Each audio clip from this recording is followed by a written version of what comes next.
ये हम आप सब अब बड़े प्रेम भाव श्रद्धा से श्री बीतक साहब का आनंद लें। आज की बीतक रोंगटे खड़े करने वाली, हम आपको आज की बीतक शिक्षा दे रही है। श्री प्राणनाथ जी शिक्षा दे रहे हैं, समय अगर खराब आ जाए या समय पर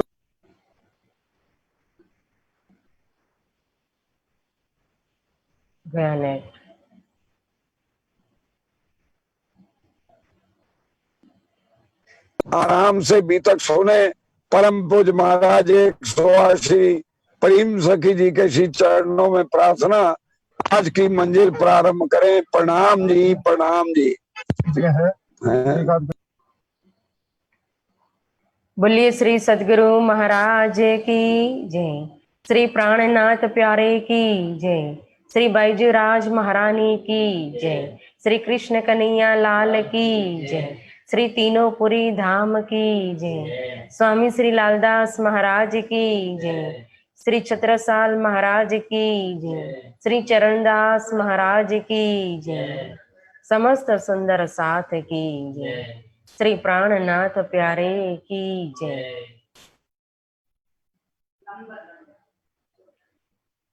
निजानन्दं नमस्कृतं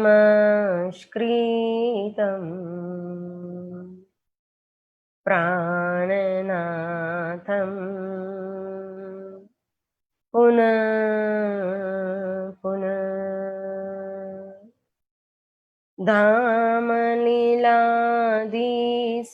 धामलीलादिसंयुक्तं पूर्णब्रह्म नमाम्यहम्।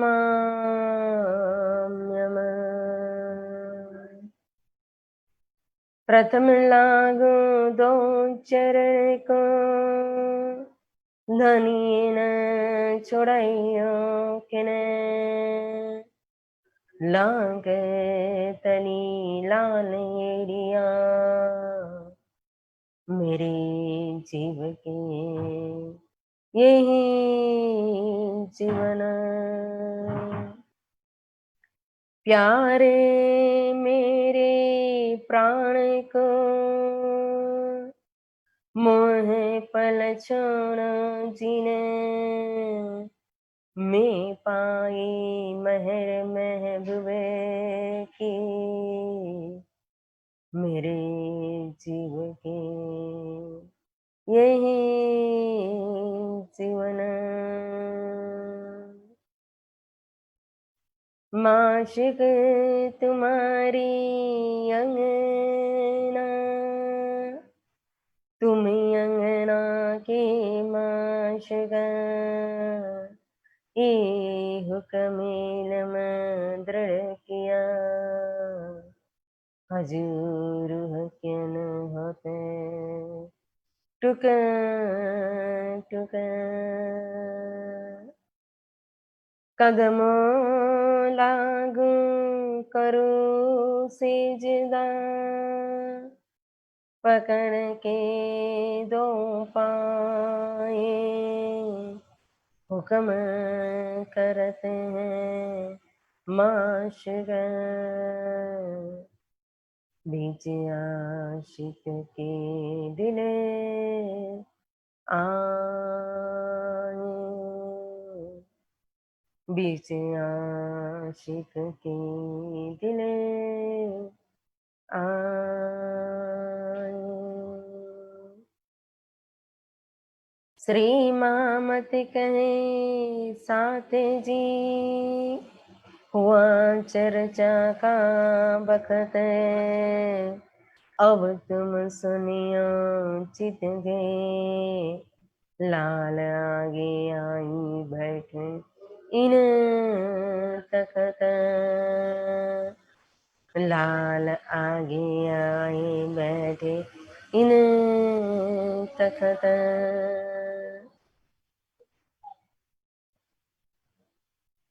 धामधनी प्राण प्रियतम श्री प्राणनाथ श्री राज श्यामा जी, परम आदरणीय हमारे मास्टर जी, परम आदरणीय श्री प्रकाश जी, परम आदरणीय श्री मनीष आहूजा जी, एवं समस्त सुंदर साथ जी, आप सभी के चरणों में मेरा प्रेम प्रणाम। प्यारे सुंदर साथ जी, इस समय हम श्री जी और मोमिनों के साथ मंदशोर के अंदर है। कोई कोई सुनने को आए, तहां पात साही लश्कर रहे मंदसौर के गिरदवाए, गावत सनंदे तहां बैठ के कोई कोई सुनने को आए, कोई कोई सुनने को आए।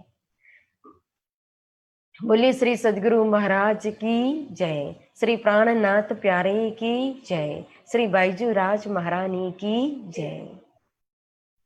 तो प्यारे सुंदर साथ जी, यहां जब पता चला मोमिनों को, सुंदर साथ को, कि मंदसौर के आसपास तो सुल्तान की पातशाही लश्कर के कैंप आए हुए हैं, तो मोमिन सनंदे गाने लगे बिना एक मोहम्मद की, जो दिल्ली के अंदर शाहजहांपुर बुढ़िया के अंदर उतरा था ये प्रकरण, ये सनंदा, जिनको श्री जी ने स्वयं बिना एक हम था जिसको बदला करके बिना एक मोहम्मद करके अपने सिर की शोभा श्री जी ने स्वयं श्री मोहम्मद साहिब के सिर पर दी हुई थी। तो वही सनंदे यहाँ जोर शोर से जोश में गाने लगे। और इत सुनने को आवत पठान दौलत खान, सुन सनंदे घायल भया भला लाया ईमान। सनंदे सुनने के लिए एक दौलत खान पठान आते हैं, और सनंदे सुनते सुनते तो वो घायल हो गए, उनकी आत्मा जागृत हो गई, और वो तो समर्पित हो गए धर्म के अंदर, श्री जी के चरण में आत्मा को समर्पित कर दिया। बड़ा ईमान लेकर के, श्रद्धा विश्वास के साथ यहाँ समर्पित हो गए, जमात में शामिल हो गए। और उनके पीछे पीछे कहो तो शेर खान और अन्य कई खान मुसलमान पठान आए, धर्मों में शामिल हुए। लेकिन यह जो दौलत खान पठान थे, उनकी तो एक अलग ही विशेषता थी। वो तो इतने घायल हो चुके थे, इतने समर्पित हो चुके थे कि कभी भी देखो तो उनके मुख से और कोई बात ही नहीं निकलती थी। हमेशा बस बिना एक मोहम्मद के और न काढ़े बोल, फिर यही कहे यही काढ़त मुख कौल। जब भी देखो तो मुख से एक ही बात निकलती है, बिना एक मोहम्मद, बिना एक मोहम्मद, बिना एक मोहम्मद, अन्य कुछ भी उनके मुख से कभी सुनने को मिलता ही नहीं है। मतलब हमेशा वो मोहम्मद की सिफत गाया करते हैं, गुणगान गाया करते हैं। एक तरफ यहाँ मुसलमानों की जागनी हो रही है, सनंदे गा रहे सुंदर साथ, और कई मुसलमान आ रहे, धर्म में समर्पित हो रहे। और दूसरी तरफ कहो तो कृपा राम इत आइया तहाँ पाती ले पुकार, उदयपुर का 7 पहाड़ों में ने हुआ विलाप करण हार। कृपा राम भाई आए उदयपुर के सुंदर साथ की दर्द भरी चिट्ठी लेकर के, क्योंकि उदयपुर में जब श्री जी थे और उनके पास जब संदेश भेजा था, तभी श्री जी ने कहा था कि देखो मेरे जाने के बाद आप शांति से रह नहीं पाओगे, अगर मुझे रहने की यहाँ आज्ञा देते तो मैं उदयपुर को बचा लेता, लेकिन अब मेरे हाथ में, मेरे बस की बात नहीं है। और जैसे ही श्री जी निकल गए थे कि उदयपुर के ऊपर नवरंग ने, मतलब कि औरंगजेब ने चढ़ाई की, और उदयपुर की प्रजा तितर बितर हो गई, सुंदर साध भी तितर बितर हो गए, हलचल मच गई, सबका रहना उदयपुर के अंदर मुश्किल हो गया। और इतनी सुंदर साध के ऊपर आपत्ति आई कि आस पास जो पहाड़ थे, कंदरा थे, वन थी, वहां जा करके छिप करके रहने लगे। अब खाने पीने का भी कुछ नहीं मिलता है, घर परिवार सब कुछ छोड़ करके, कौन कहाँ है कौन कहाँ है ना।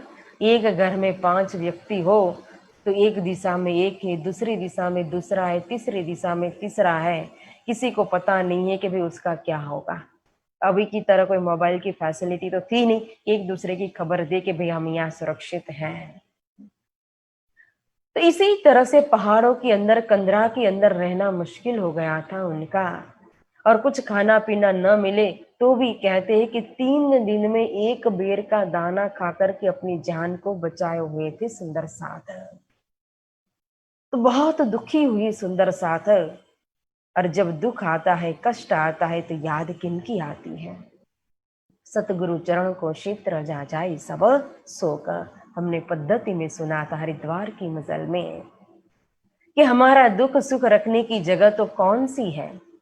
हमारे सदगुरु महाराज के चरण कमल, हमारे धाम धनी के चरण कमल, क्योंकि दुनिया में अन्य कोई नहीं है जो हमारे दुख और सुख को समझ सके और हमें मदद कर सके।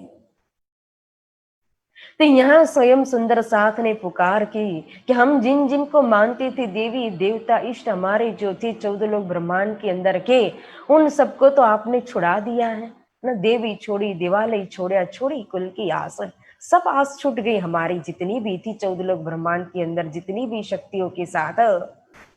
अब तो एक ही मात्र आस रही है आपकी तरफ, क्यों हम तो आपके चरण में समर्पित है श्री जी साहिब जी, हे प्राणनाथ। इसलिए अब हम आपको पुकार कर रहे हैं, आपके पास अपना दर्द रख रहे हैं, तो आप हमारी रक्षा कीजिए, हमारी धनवट कीजिए। जब यह चिट्ठी लेकर के कृपारंभ आए श्री जी के पास और श्री जी ने जब यह चिट्ठी पढ़ी, उदयपुर के सुंदर साथ का दर्द जब उन्होंने देखा, पढ़ा, तो श्री जी के दिल में भी बहुत दर्द हुआ। क्योंकि जो दुख मेरी सैयों को तो सुख कैसा मोहे, हम तुम एक वतन की अपनी रूह नहीं दोए। कहते हैं कि अगर दूसरे के सुख में भागीदार ना बन सके तो कोई बात नहीं है, चिंता नहीं करना, लेकिन दुख में भागीदार जरूर बनना चाहिए। दुख के कारण नहीं, दुख के भागीदार बनने में सुख मिलता है। किसी को दुख पहुंचाने का कारण नहीं, सुख का कारण बने और दुख के भागीदार बने। यहाँ एक अंग है, वहीदत है, निस्बत है, और एक अंग को दुख हो तो दूसरा अंग कैसे खुश रह सकता है। तो सुंदर साथ की दर्द भरी पुकार को सुनकर के श्री जी के दिल में बड़ा दुख दर्द पहुंचा। और श्री जी तो है ही मेहरों के सागर, करुणा के सिंधु। तो तुरंत ही श्री जी ने विलाप इनका सुन के दिल में हुआ दर्द, मुंह दरगाह बीच करके पुकार करी मोहम्मद है।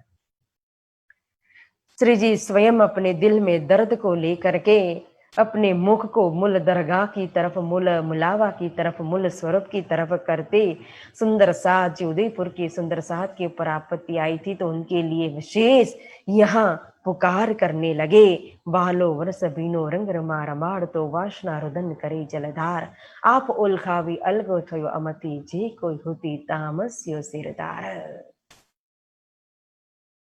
यह वीर के अंदर, वीर रूपी रस के अंदर कहो भिंजी हुई आत्माएं हैं। आज जो सखी पुकार कर रही है, कौन है? इंद्रावती। तामसी सखी है जो कहीं भी हारी नहीं है। इंद्रावती रास की रामतों के अंदर भी इंद्रावती चैलेंज देती थी कि जहां इंद्रावती खड़ी हो वहां मेरी सखियों की, मेरी जमात की कभी हार नहीं हो सकती है। आज 12,000 में इंद्रावती को क्यों चुना है? क्यों उनके ऊपर नजर, क्यों इतनी शोभा? मां रास में जब तामस्या खड़ी थी, राजस्व और स्वातस्य की हालत क्या थी? जब पीयू जी अंतर ध्यान हो गए, बालाजी अंतर ध्यान हो गए थे, तो राजसी भी रोने लगी थी, स्वातस्य भी मूर्छित हो गई थी, लेकिन तामस्यो बड़ी झंझार थी। उनका आत्मविश्वास, उनका प्रेम कितना था। तो जो सखी कहीं निहारी, न परम धाम के अंदर कहो, न ब्रज के अंदर, न रास के अंदर, आज वो सखियां जागनी ब्रह्मांड के अंदर पुकार कर रही है कि हे धनी, हे प्रियतम, हे बालाजी, हवे हारिया हारिया कहो वार केटनी, राखो रोत्यो करो निर्मल नार, कहे श्री महामती महबूब मारा धनी, आरे अरज रखी हासी माँ उतार। हे धनी में एक बार नहीं, इस खेल के अंदर तो सबकी हंसी होनी है ना यार या सिरदार, कोई भी इस खेल के अंदर हंसी से बच नहीं सकेगा। तो मैं आज इंद्रावती स्वयं आपके सामने, हे धनी, हे प्रियतम, एक बार नहीं 10 बार अपनी हार कबूल करती हूँ। मेरी अर्ज को, मेरी पुकार को हंसी में मत उतार देना। नजर करो निर्मल, हुक्म करो मोहती। आप अपनी माया को हुक्म कर दीजिए और इन सुंदर साथ के प्रति निर्मल भरी दृष्टि कीजिए, इन सुंदर साथ की धनवट कीजिए, इनके दुख, इनको दर्द को दूर कर दीजिए। हे धनी, यही आपके चरणों में मेरी विशेष पुकार है। अगर मेरी पुकार को सुनना नहीं है तो आपकी दी हुई जिम्मेदारी भी आपके सिर पर वापस दे दूंगी, क्योंकि मेरे से अब इन सुंदर साथ का दुख दर्द देखा नहीं जाएगा, सहा नहीं जाएगा। इस तरह से जो वीरा के प्रकरण किरंतन के अंदर आते हैं, वही प्रकरण के द्वारा, या जो 6 प्रकरण है ना, उसी प्रकरणों के द्वारा इंद्रावती जी ने आर्त पुकार दी थी। और जैसे इंद्रावती जी ने आर्त पुकार की, आर्त पुकार मतलब क्या, तुरंत ही जैसे कि हमने बोला और काम हो जाना, रिजल्ट आना, तुरंत फल मिल जाना। जैसे द्रौपदी ने कहो तो आर्त पुकार की थी ना, जब तक अपनी साड़ी जो है अपने दांत तक के दबा करके रखी थी, तब तक द्वारिकाधीश नहीं आए थे। सबके सामने पुकार की, तब तक द्वारिकाधीश नहीं आए। अंतिम में जब जोर नहीं चला, तो छेड़ा भी जब दांत से छूट गया, तो अंतिम में घटघट वासी द्वारिकाधीश के याद किया, तो तुरंत ही वो हुई थी आर्त पुकार, कि तुरंत द्वारिकाधीश आ गए थे और चीर पूरे थे। आर्त पुकार की थी गजानंद ने, देखो कि तुरंत भगवान को आना पड़ा था। श्रीमद् भागवत में हम श्रवण करते हैं, या इंद्रावती जी ने आर्त पुकार की, ऐसी पुकार के जैसे ही इंद्रावती जी एनर्जी रखी, तुरंत ही मूल स्वरूप ने कार्य कर दिया। उदयपुर की सुंदर साथ की रक्षा हुई।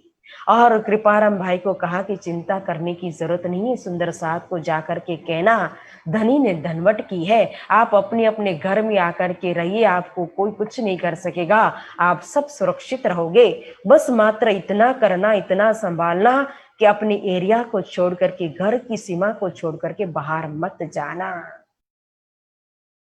तो कृपाराम भाई ने आकर के सुंदर साध को यह संदेश दिया, और सभी सुंदर साध ने जैसा श्री जी ने कहा था उसी तरह से अपने घर में आकर के रहने लगे।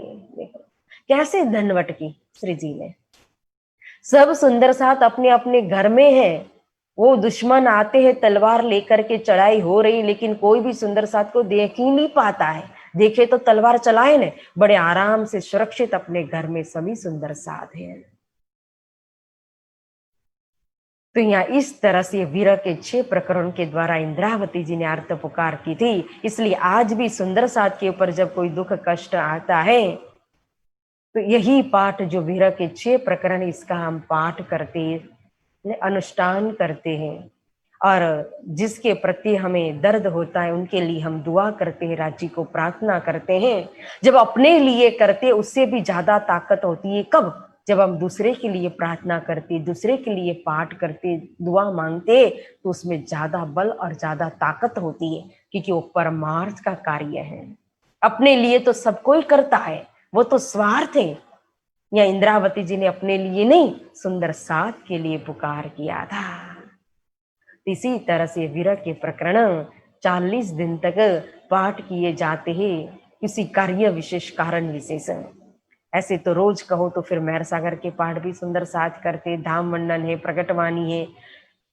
और विशेष कहो तो सुरत एक ही राखी, मूल मिलावा माही, तो उस मूल मिलावा का जिसके अंदर वर्णन आया है 42 चौपायों के अंदर, ये मूल मिलावा का पाठ हमें जरूर करना चाहिए।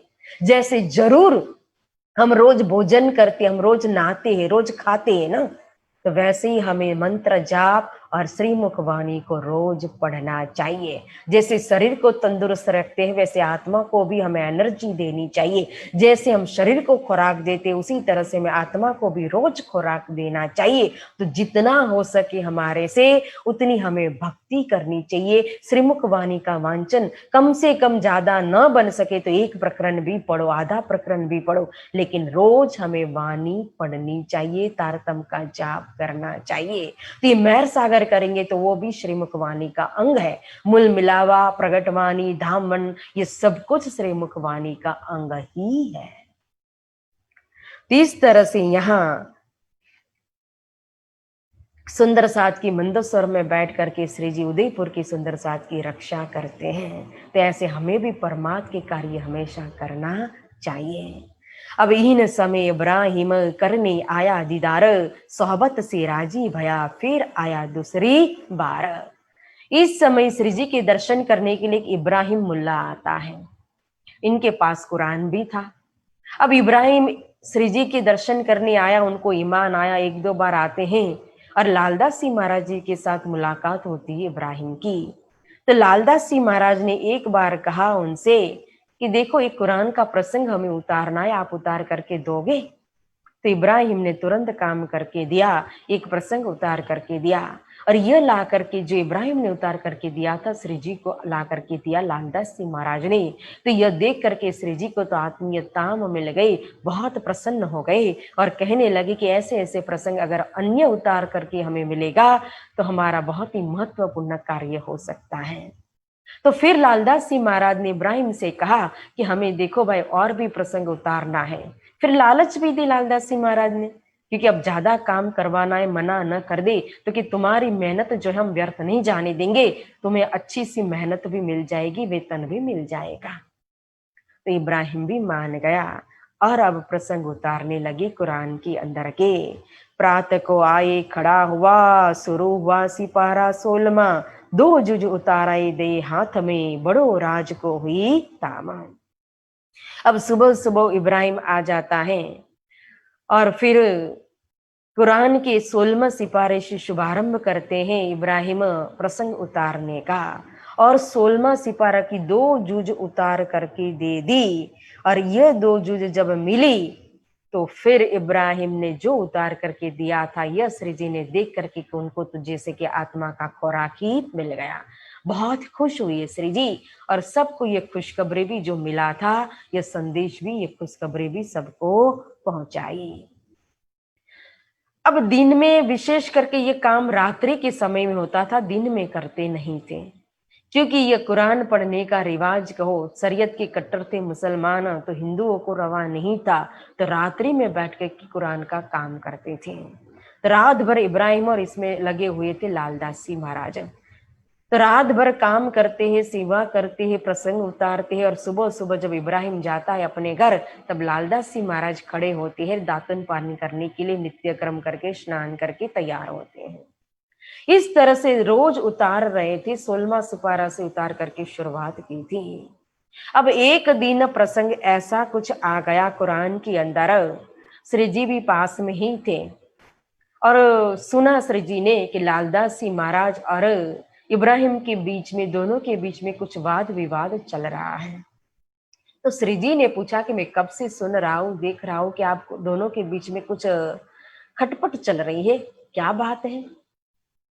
तो प्रसंग कुछ ऐसा था कि उतारते उतारते वहां एक प्रसंग आ गया कि जो सुन्नी मुसलमान मोहम्मद की उम्मत के अर्जू न पहुंचे काना। वहां लिखा था कि जो सुन्नी मुसलमान है उनकी अर्जू जो है, मतलब कि दुआ प्रार्थना जो है, वो खुदा के कान तक पहुंचती नहीं है। तो ये इब्राहिम भी सुन्नी मुसलमान था, क्योंकि सिया और सुन्नी 2 प्रकार की होते हैं उनके अंदर। तो ये सुन्नी था, तो यह जो लिखा हुआ था ना, ये न निकालना चाहता था इब्राहिम। वो कहते कि नहीं नहीं, किसी रावसी ने ना कुछ ज्यादा ही ये न लिख दिया है, कलम चला दी है, इसलिए न मैं नहीं लिखूंगा। अगर न निकाल देंगे तो फिर उसका अर्थ जो है पूरा ही बदल जाएगा। क्या हो जाएगा कि सुन्नी मुसलमान जो है उनकी दुआ अर्जू खुदा के कान तक पहुंचती है, इसीलिए वो इस जो वाक्य, इस वाक्य को बदलना चाहते थे। तो लालदास जी महाराज उसको समझा रहे थे, लेकिन वो मान नहीं रहा था। तो श्री जी ने कहा कि देख भाई, लिखने वाले ने जिस भाव से लिखा है, जिस प्रकार से लिखा है, वो तुम नहीं जानते हो। इसलिए जो जो शब्द लिखा है, जैसा लिखा है वैसा ही तदोगत उतार करके दो। एक भी शब्द इधर उधर मत करना, काट कुट मत करना, बदलने की कोशिश मत करना। तुम हरफ न फिराओ इनका, जैसा लिखा होए सुकन कहा। जिस प्रकार से लिखा वैसा ही हमें उतार करके दो। तो इस तरह से फिर यो करते उतरे सिपारे जो 4, 16, 17, 18, 19 को करने लगे विचार। अब उतारते उतारते 4 सिपारे उतार दिए। 16वां सिपारे से शुभारंभ किया था, फिर 17वां सिपारा लिया, फिर 18वां सिपारा लिया, फिर 19वां सिपारा उतारा। फिर 19 के बाद कहो तो फिर जाते हैं 30वें सिपारे के अंदर उतारने के लिए। जो आम सिपारा था उसकी 36वीं सूरत जो अलिफ लाम मीम है, तो वहां से फिर वापस लिखना शुरू किया। तो फिर वो सूरत पहली सूरत मानी जाएगी ना, 30वें सिपारे की 36वीं सूरत जो है, तो वो पूरी करके फिर पहला सिपारा, फिर दूसरा, फिर तीसरा, फिर चौथा सिपारा पूरा किया। और अब 5वें में प्रारंभ करना था, 5वें सिपारे के अंदर जाना था। उतने में कहो तो इब्राहिम के दिल पर दज्जाल आकर के बैठ गया। अब जब दज्जाल सवार होता है, दज्जाल मतलब क्या, अपने ही मायावी मन जो अपने को फिर विचलित करने लगता है, निश्रद्धा विश्वास ईमान को खत्म कर देता है। कहीं इब्राहिम ने बड़े प्यार से ये सब प्रसंग उतार करके दिए थे, इतना कार्य इतना जुज बना करके दी। अब वही स्वयं इब्राहिम दज्जाल का स्वरूप बन गए और कहता है लालदास जी महाराज को कि मैंने जितनी भी जो भी आपको जुज उतार करके दी है वो सब मुझे वापस कर दीजिए, मैं अपने घर ले जाऊंगा। तब लालदास जी महाराज ने पहचान लिया कि इनकी नीयत अब बिगड़ चुकी है, ठीक नहीं लग रहा है कुछ भी। वो भी देने के लिए तैयार नहीं थे। तो बड़ा ही उपद्रव मचाने लगा इब्राहिम। इतना ही नहीं, मुसलमान पठान और दिल्ली वाले का भी डर दिखाने लगा कि अगर मुझे मेरी जो जूझ है वो वापस नहीं दिया, जो भी सिपारे उतार करके दिया है वापस नहीं दिया, तो फिर मैं ये फरियाद करूंगा दिल्ली वाले को। वो तो फिर शरीयत का कट्टर है। तो लालदास सिंह महाराज कहते कि मैंने भी तो मेहनत पूरी दी हुई, वेतन दिया है, फिर उतारा है, मैं क्यों वापस दूं इनको। तो वो भी देने के लिए तैयार नहीं है। अब इस तरह से खटपट चल रही थी और बार बार डर दिखा रहा था, तो मोमिन भी थोड़े दुखी हुए थे। सो कहे भये आप दलगिरे, सो बातें सुनाई कान, इब्राहिम उठाया फितना जो गरीब लोग ईमान। अब एक दिन कहो तो मोहम्मद खान पठान वहां आ गए। तो मोहम्मद खान पठान ने देखा कि श्री जी दुखी है, उनका चेहरे पर उन्होंने पढ़ लिया। तो श्री जी को पूछा कि इसलिए किस कारण से आप दिलगीर हो, दुखी हो, मुझे बताइए। तो श्री जी ने सारी बात बताई कि इस तरह से इब्राहिम की नीयत बिगड़ चुकी है और मोमिन तो बेचारे गरीब है, ईमानदार है, नरम स्वभाव के। गरीब का मतलब क्या है, नरम स्वभाव के हैं। तो मोमिनों को दुखी कर रहा है, मोमिन दुखी हो रहे, इसीलिए मैं दुखी हूं। इतना सुनते ही मोहम्मद खान पठान को तो जोश आया और कहता है, यह हिम्मत हुई इब्राहिम की कि मेरे हादी को दुखी किया, मैं तो 20 बाजार में इब्राहिम का सिर फोड़ दूंगा। और एक कुत्ता लेकर के स्वयं चले इब्राहिम के घर की तरफ उसको मारने के लिए। और जहां इब्राहिम रहता था वहीं बाहर आकर के चिल्लाने लगे, बाहर निकल इब्राहिम, कहाँ हो, घर के अंदर छिप करके बैठे हो, निकलो बाहर। अंदर तो थे नहीं, उनकी जो बीवी थी, पत्नी थी, वो बाहर आई और जवाब देती है कि वो तो निकाह पढ़ाने के लिए गए हैं। तो जिस जगह पर निकाह पढ़ाने के लिए गए थे वहीं पहुंच गए मोहम्मद खान और वहां जाकर के फिर उसको आवाज देते हैं, पुकार करते कि हे इब्राहिम बाहर निकलो। इब्राहिम बाहर आता है और देखा मोहम्मद खान पठान के जोश को, बहुत ही गुस्सा में ही देख करके वो भी डर गया। फिर पूछता है क्या हुआ, क्यों इतना नाराज हो मेरे से, क्या गलती हो चुकी है मेरी, मैं तो तुम्हारा गुलाम, करो फरमाया सोए, ते क्यों दुख दिया हादी को, ऐसा जुट तुमसे हुए। मेरे से क्या गलती हुई, मैं तो आपका गुलाम हूं, आपका दास हूं, जो आप कहोगे मैं तो आपकी आज्ञा के अंदर रहूंगा। तब मोहम्मद खान पठान कहते हैं कि तूने हादी को दुख क्यों पहुंचाया, तेरी इतनी हिम्मत, तूने मेरे आगे हादी को आखिर जमाना का खावंद कबूल किया था कि नहीं, मुरब्बी मीर के रूप में मेरे पालन हार है, मैं तो हमेशा उनकी आज्ञा में उनकी सेवा में रहूंगा, ऐसा बोला था कि नहीं। फिर आज तूने हादी को दुख क्यों पहुंचाया, ऐसा झूठ काम, ऐसा कहो तो नीच काम तुमसे कैसे हुआ इब्राहिमा। जाए कदमों लग उनके, राजी कर मोमिन, ना तो तुझे ना छोड़ूंगा, दिल गिर दिल रासन। देखो मैंने तो कसम खाई हुई है, मुझे रसूल मोहम्मद की कसम है कि मैं तुझे जिंदा नहीं छोड़ूंगा, आज तुम्हारी खैर नहीं है। इब्राहिम माफी मांगने लगा, चरण पकड़ लिया, मैं तुम्हारा दास हूं, मुझे माफ कर दीजिए, आप जैसा कहोगे मैं वैसा करूंगा। तब मोहम्मद खान पठान कहता है माफी मांगनी है तो मेरे पास नहीं, जाकर के हादी के पास माफी मांगो, जिनको दुख पहुंचाए उन मोमिनों के पास जाकर के माफी मांगो। जब मोमिनों ने और हादी ने तुझे माफ कर दिया ना, तो ही तू जिंदा बच सकता है, वरना तू मेरे हाथ से बचने वाला नहीं है। फिर इब्राहिम को बड़ा ही पश्चाताप हुआ और दूसरे ही दिन इब्राहिम आ गया श्री जी के पास और चरण में साष्टांग सेजदा करते हैं, प्रणाम करते हैं, माफ़ी मांगता है कि मुझे माफ़ कर दीजिए, मुझे तो आपकी सेवा में रहना चाहिए था, मुझे गलती हो गई, मेरे से भूल हो गई, मुझे माफ़ करो।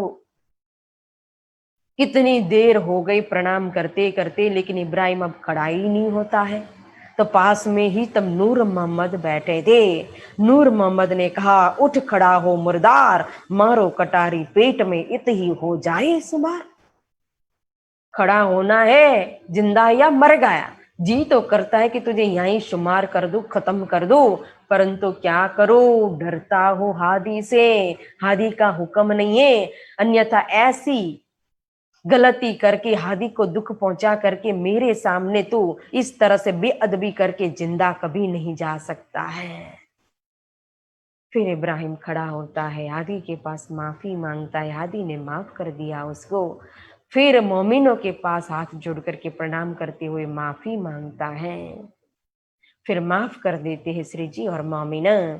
और फिर पांचवा सिपारा जो अधूरा छोड़ा था वो इब्राहिम के भाई को बुला करके उनके पास पूरा करवाते हैं। इन समय दज्जाल ने शोर किया तिजोर, रहे साथी सब जुदे जुदे, कहूं चितना हुआ मरोरा। अब इस समय कहो तो और एक दज्जाल के साथ लड़ाई लड़नी पड़ी मोमिनों को। अच्छी तरह से आजमाइश हो रही है, मोमिनों की परीक्षा हो रही है। जो नवरंग ने सुल्तान ने चढ़ाई की थी उदयपुर के ऊपर, उसकी असर कहते हैं मंदसौर के ऊपर अभी पड़ रही है।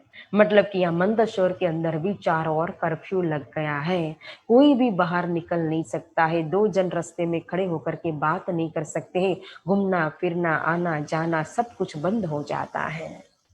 अब इतनी बड़ी जमात लेकर के श्री जी मंदसौर के अंदर बैठे हैं। अब जो खर्च लाए थे वो खर्च कब तक चलेगा, 8 मास की वितक है या मंदसौर की। अब ऐसे कर्फ्यू के अंदर अगर राजा राम भाई पहुंचाए तो भी कैसे धन पहुंचाएंगे। तो यहाँ मोमिन उनकी परीक्षा हो रही है। कहा था ने परम धाम के अंदर कि सो बेर देखो अजमाए कि मोमिन बोले ना कब, तो मैं अजमावत हूं तुमको इन मजले पहुंचाए। यहाँ इस मंदसर के अंदर आकर के परीक्षा ले रहे हैं। अब दिन में वहां के जितने भी सुंदर साथ थे, कभी कभी जब मौका अवसर मिलता है आकर के प्रणाम करके चले जाते हैं। अब भोजन का प्रबंध कैसे करें, क्या करें। तो सुंदर साथ मोमिन देखो स्वयं एक फकीरी झोली लेकर तो चल ही रहे थे। तभी पता था श्री जी को कि ये तन की जाने मन की जाने, जाने दिल की चोरी, इन साहिब से क्या छिपाना जिनके हाथ में डोरी, कि आगे क्या घटना घटित होने वाली है। इसलिए पहले ही उदयपुर के अंदर भेष धारण करवा दिया कि जब भिक्षा मांगने का समय आए तो देने वाले को भी शर्म नहीं और मांगने वाले को भी शर्म न आए, क्योंकि फकीर का काम ही है भिक्षा मांग करके भोजन ग्रहण करना। तो पहले ही भेष तो धारण कर ही लिया है निर्गुण, जोली भी है निर्गुण उनके पास। तो 10 जने जाते हैं 10 दिशा के अंदर अलग अलग जगह पर जा करके द्वार द्वार पर भिक्षा मांग करके टुकड़े मांग करके ले करके आते हैं।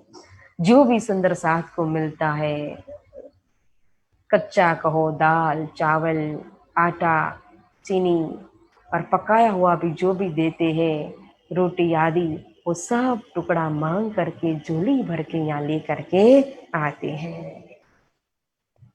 अब ये जमात क्या मांगने वाली जमात है, ये तो दिया तुम्हारा पाव ही दुनिया 14 तबका।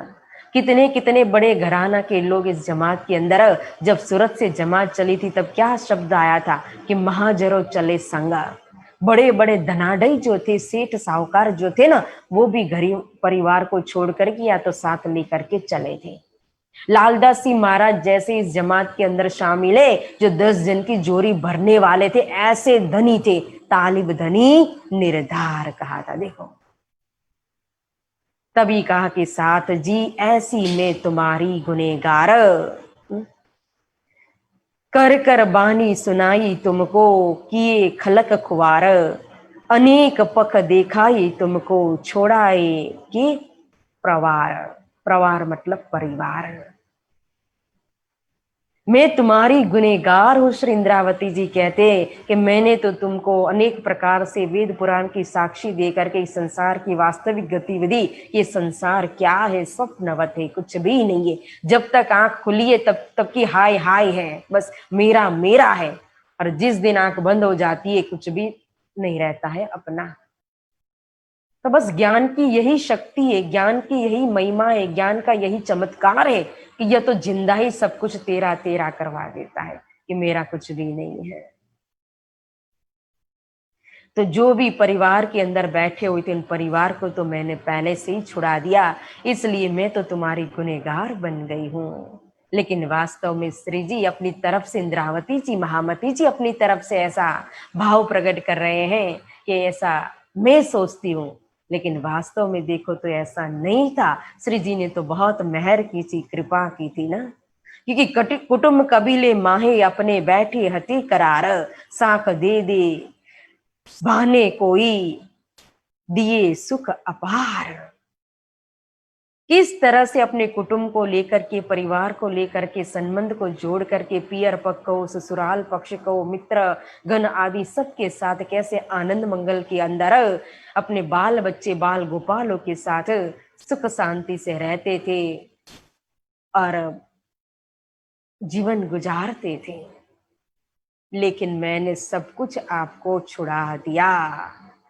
बाल गोपाल माहे खुबी खुशाली करते मिल नर नार, सो जेर समान कर दिए तुमको छुड़ाए मीठो रोजगार। आपका व्यापार, बिजनेस, जो कुछ भी था वो सब कुछ भी छूट गया आपका। ये जो मीठी माया वल्लभ जीव की, सो छोड़ायो कुटुंब परिवार, बड़े घराने सब कोई जाने उठावने तिनका भार। बड़े बड़े परिवार के अंदर थे और जिम्मेदारी को लेकर के बैठे थे, और माया सबको कैसी लगती है? मीठी माया है, प्यारी लगती है ना, इसीलिए माया किसी से छुड़ती नहीं है। लेकिन ये मीठी माया वल्लभ जीव की, तो इस माया को भी छुड़ा दिया, बड़े घराने को भी छुड़ा दिया, और किस तरह से पैदल निकल गए थे। क्योंकि श्री जी कहते हैं, यो कई छल मुल कहो में केते, मेरो टोने को ही आकार, ये माया अमल उतारे महामत, ताको रंचक न रहे खुमार। मेरे सुंदर साथ के लिए तो यो कई छल मुल कहो में कहते, मेरे टोने को ही आकार। ये मेरा जो पंचभौतिक वजूद जो धारण किया ना श्री धनी जी के जोश ने, यह पंचभौतिक शरीर ही कहो तो एक टोना, एक जादू, एक चमत्कार है सुंदर साथ के लिए।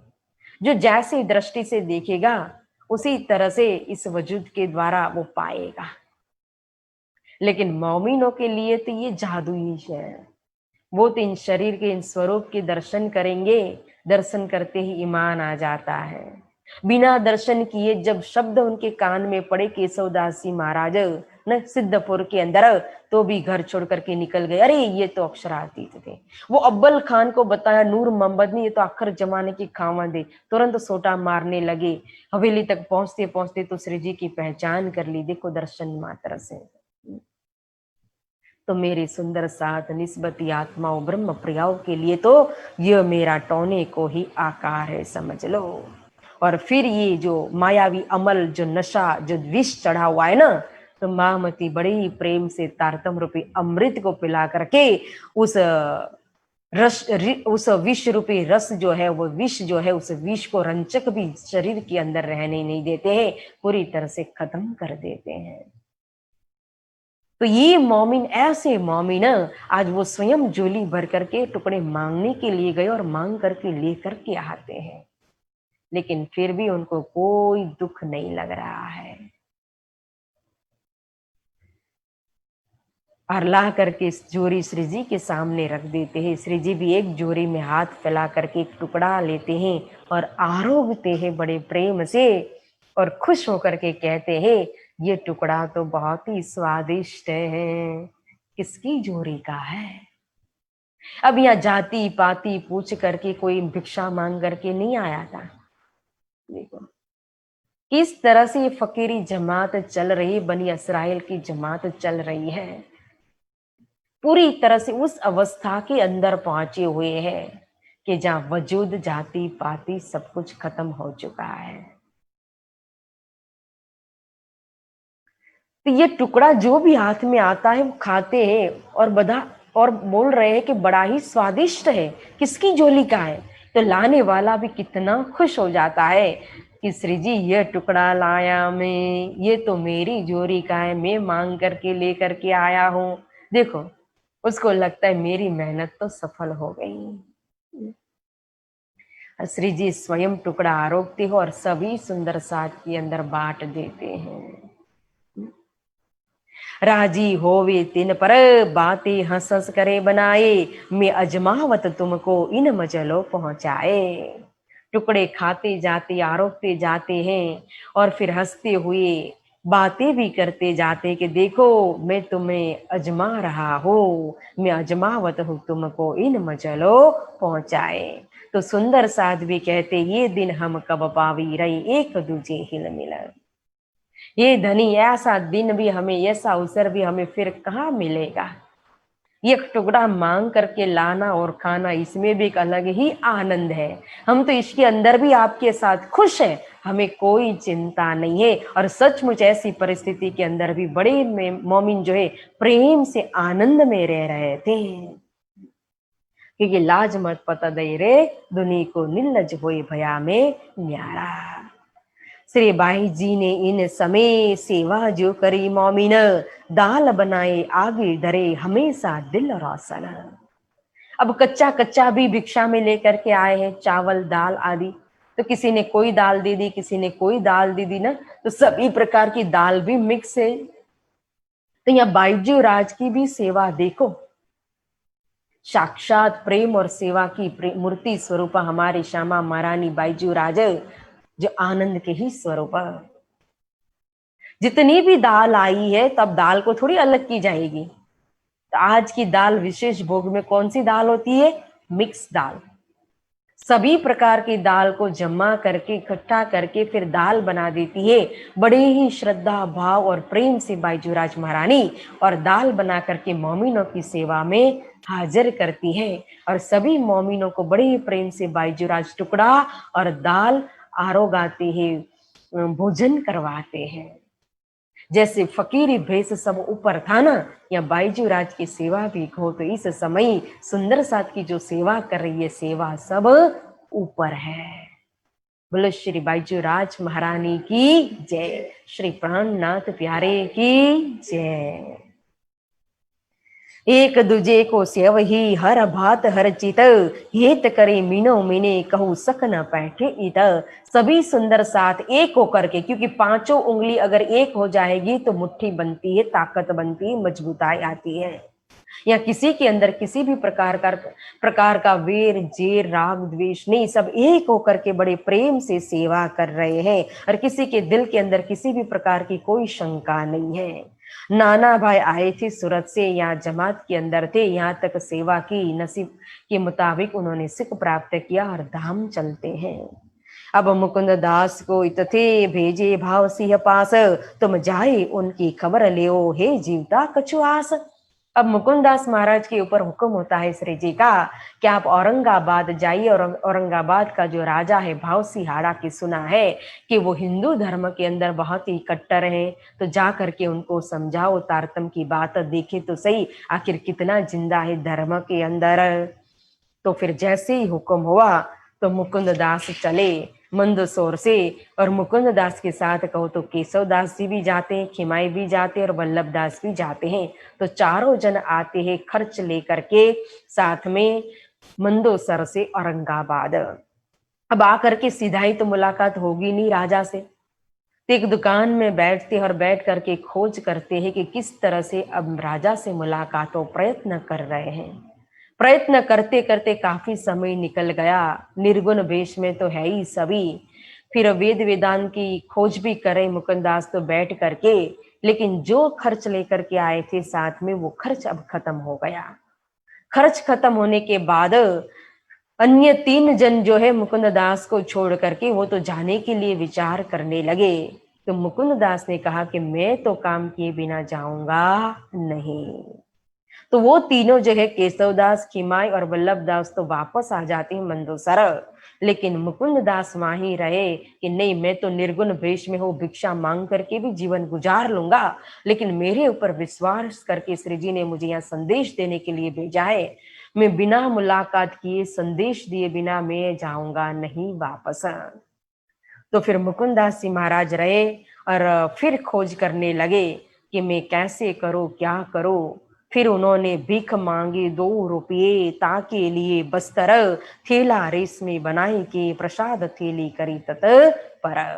अब उन्होंने भिक्षा मांग करके पैसे जोड़ जोड़ करके 2 रुपये उस समय के जमा कर दिए, और उनका फिर एक बाजार में जाकर के विभिन्न रंग का कपड़ा खरीदा, और कपड़े को खरीद करके फिर एक पचरंगी झोली बनाई और थैली बना करके, झोली बना करके उसके अंदर श्रीमद् भागवत की 40 प्रश्न और वेदांत की 23 प्रश्न और थोड़ा सा प्रसाद रख दिया उस झोली के अंदर, कि अगर राजा से मुलाकात हो और बात करने का अवसर न मिले तो ये प्रसाद ही मैं उनको दे दूंगा। अब फिर वापस प्रयत्न करने लगे, खोज करने लगे कि अब क्या करूं, नजदीक में कौन है राजा के कि उनसे मुलाकात करो, कि मेरी मुलाकात राजा से हो जाए। तो एक दिन बाजार के अंदर कहो मुकुंदास महाराज जी की मुलाकात हो गई राजा के पुरोहित के साथ, जो एक मंदिर, देवी के मंदिर का महंत था, जिनका नाम था रामदास। तो रामदास बाजार में मिले, तो बाजार में ही चर्चा होने लगी, और रामदास ने पूछा कि क्या काम है राजा से, किस लिए मुलाकात करनी है, मुझे बताओ, मैं पुरोहित हूँ। तो मुकुंदास ने सारी बात बताई और थोड़ी बहुत चर्चा भी होने लगी कृष्ण को लेकर के, मैं तो इस तरह से स्वामी जी का संदेश लेकर के आया हूँ और कृष्ण को मानने वाले हैं, तो फिर आप भी कृष्ण को मानते, हम भी कृष्ण को मानते, तो भेद क्या है। तो फिर भेद बताने लगे, समझाने लगे मुकुंदास जी महाराज के गोकुले मथुराम च द्वारावत्यानुक्रमात् कृष्ण लीला त्रिधा प्रोक्ता तत्त भेद अनेकदा। सभी कृष्ण कृष्ण सबको कहे, पर भेद न जाने कोई, एक नाम है, नाम एक है सही, पर लीला 3 विध होए। नाम कृष्ण एक है, लेकिन इसके अंदर गोकुले मथुरा द्वारका कहीं, तो गोकुल मथुरा और द्वारका 3 प्रकार की लीला जो है वो 3 शक्ति के द्वारा अलग अलग लीला हुई है। इस तरह के 3 कृष्ण समझा रहे थे। अभी तो रामदास जी ने पूरा समझ भी नहीं लिया था, 2 कृष्ण भी मान उन्होंने कहो तो सुना होगा, समझा तो होगा भी नहीं। उतने में तो मुकुंदास जी महाराज को वहीं बीच बाजार में सबके सामने मारने लगे सोटा से, कि अरे राजा को भटकाने के लिए आए हो, 2 कृष्ण की बात बताते हो। सभी वहां खड़े खड़े देखने लगे कि क्या हो गया। अब तो दोनों ही साधु जन बातें कर रहे थे, अचानक हमारे ये रामदास को क्या हुआ कि उन साधु को मारने लगे, और मारते मारते वहां एक नाला था, तो नाले के उस पार पहुंचा दिया और कहा कि देखो, दूसरी बार इस नाला को पार करके अगर इधर आए ना, तो इसी तरह से मैं मारूंगा। अब मुकुंदास ने विचार किया कि अब तो मैं बिल्कुल मुलाकात किए बिना जाऊंगा नहीं वापस। अगर अब मैं गया इस तरह से वापस, तो जाकर के मैं क्या कहूंगा, काम तो हुआ नहीं, देखो ये निशान लेकर के आया हूं पीठ पर मार खार के। नहीं नहीं, अब मुझे और सावधानी से काम करना पड़ेगा, क्योंकि ये दज्जाल रामदास जैसे जो है ना, वो मुझे मिलने भी नहीं देंगे। तो फिर मुकुंदास महाराज ने खोज की, तो पता चला कि राजा 8 दिन में 1 दिन देवी के दर्शन करने के लिए मंदिर में आता है, देवी के मंदिर में। तो मुकुंदास ने सोचा कि वहीं जाकर के बैठ जाता हूं, और जिस तरह से उन्होंने सोचा था उसी तरह से उसी दिन, जिस दिन राजा आते हैं, तो अपनी जो थैली बनाई हुई थी प्रसाद की, वो लेकर के वहां बैठ गए छिप करके, कि जब राजा आएंगे तो मैं ये तुरंत उनको प्रसाद दे दूंगा। अब राजा आए दर्शन करने के लिए, और जैसे ही दर्शन करने के लिए राजा आए कि तुरंत मुकुंदास दौड़ करके आए और प्रणाम किया, और जो प्रसाद था वो राजा के हाथ में रख दिया। राजा ने भी वो प्रसाद सिर पर चढ़ा करके अंदर चले गए मंदिर में दर्शन करने के लिए। जा करके देवी के दर्शन करते हैं, और दर्शन करने के बाद फिर विश्राम करने के लिए एक अलग से जगह थी, स्थान था, रूम था, तो वहां जाकर के राजा बैठते हैं, और बैठने के बाद फिर तुरंत अपने सिपाहियों को हुक्म किया कि ये प्रसाद, ये थैली जिसने मुझे दी है, उन व्यक्ति को बुलाओ। तो मुकुंद दास जी महाराज को बुला करके आते हैं सिपाही। अब राजा से तुरंत मुलाकात हो गई मुकुंदास जी की। और जैसे ही मुलाकात हुई तो राजा ने पूछी हकीकत श्री राज की, कहाँ है स्वामी कृष्णदास, तुमको क्यों कर भेजिया, कहो अपनी दिल आस। जब राजा को पता चला कि यह तो दिल्ली के अंदर जिन्होंने सत्याग्रह किया था, सरातोरा के सामने जिन्होंने धर्म युद्ध किया था, उनका संदेश, उन स्वामी जी का संदेश लेकर के आए हैं, तो फिर राजा ने पूछा कि कहाँ है स्वामी श्री कृष्णदास। कृष्ण को मानने वाले, यानी कि कृष्णदास नाम रख दिया भावसी हाड़ा ने। आप यहाँ उनका संदेश लेकर आए हो, क्या संदेश लेकर के आए हो, क्या दिल में आस लेकर के आया हो, वो मुझे आप बताइए। और जो चिट्ठी दी थी पहले, जो प्रसाद के रूप में जो थैली दी हुई है, तो उस थैली में से वो चिट्ठी भी निकाल करके पढ़ रहे हैं राजा। अब पास में उसी देवी के मंदिर के महंत थे, वो रामदास खड़े थे। तो रामदास ने कहा राजा को, ये दो ही कृष्ण बतावत, जो कहूं न शास्त्रों में, इनका मुख न देखिए, चर्चा कैसी इनसे। हे राजा, ये जो साधु है, ये तो दो दो कृष्ण की बात कर रहे हैं, जो किसी शास्त्र में नहीं लिखा है, इनका तो मुख भी नहीं देखना चाहिए, चर्चा आप कर रहे हो। तो फिर राजा ने जाना कि जरूर इन दोनों की पहले मुलाकात हुई है, तभी तो मेरा पुरोहित कुछ विरोध भी करा, ईर्ष्या भी रख रहा है। फिर जो थैली थी, थैली के जो प्रश्न थे, वो प्रश्न जो पढ़ा राजा ने, तो पुरोहित को भी बताया। तब भावसी बोलिया, ऐसे कहे कहो तुम, ये तो भला कहत है, निज स्वरूप बतावत हम। हे पुरोहित रामदास, आप ऐसी बात क्यों कर रहे हो? ये तो भले इंसान है, भले साधु जन है, और इन्होंने जो लिखा है इसके अंदर शास्त्र के प्रमाण के साथ लिखा हुआ है। इन प्रमाण, इस ज्ञान के द्वारा वो तो अपने निज स्वरूप की पहचान कराना चाहते हैं।